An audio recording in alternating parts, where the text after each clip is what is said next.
What's going on, guys? Welcome back to another episode of Nate Create.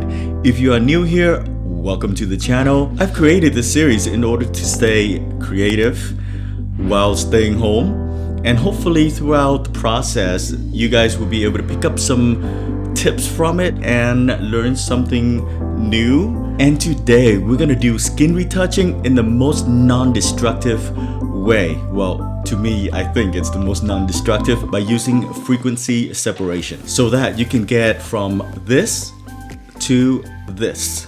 All right, let's not delay this anymore. Let's hop right into it. The first thing I'll do is go through the list of my presets and choose the one that's suitable. After that, bring it into Photoshop. Let's make a copy of this layer and let's just name it main, and then duplicate that layer twice. Let's name that layer skin tone and the other one texture. Go ahead and deselect texture for now. Choose skin tone and go up to filter, go to Gaussian blur. I choose roughly about 7.6, make it 7.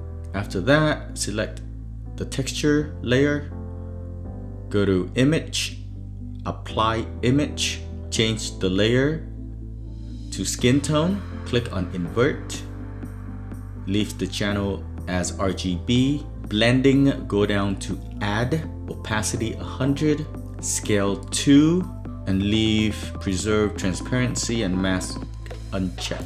Click OK. After that, choose the blending mode, linear light. Okay.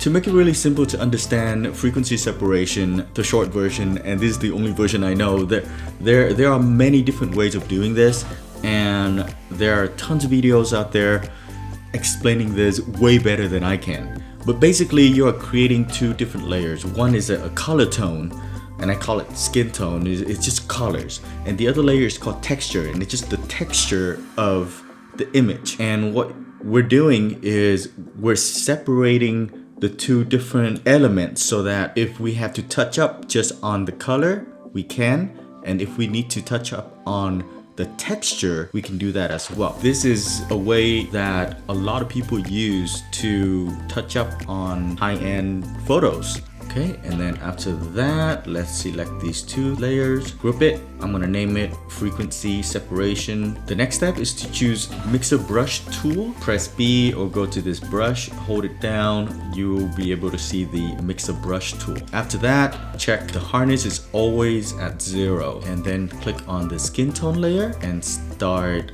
brushing. So throughout this process here, what we're doing is we're blending the dark area and the light area, blending in such a way that it's smoother. We're reducing the separation between the dark and the light. We're just working on the color itself. We're not touching the texture. You can see the before and after. I gotta zoom in a little bit more, and I choose the healing brush tool. Alright, so for this step, what we're doing is we're removing things that are distracting. We're not removing any of her traits, any of her features. A little blemish here and there, and these little hairs that's just hanging on the face. Make sure to click on the texture layer. By the way, this is one of my good friend Harana. She is a creator, she's an artist. She is on Instagram here and also on TikTok. I'm gonna dabble into it. I have an account on there, but I haven't really done anything much. It's the thing now, everybody's on TikTok, so I might get into it a little bit more. But anyway, I'll leave her Instagram right here. You can contact her for business inquiries. Okay, moving down to her neck. Okay, that is pretty much it.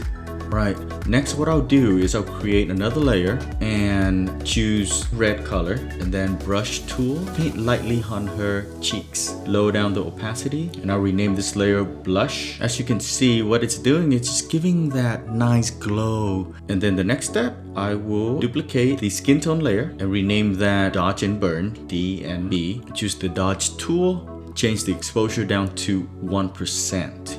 And lightly brush on the nose. What do you call this bone? There gotta be a terminology for that. And as you can see, subtle adjustment. And a little bit on top of the lips.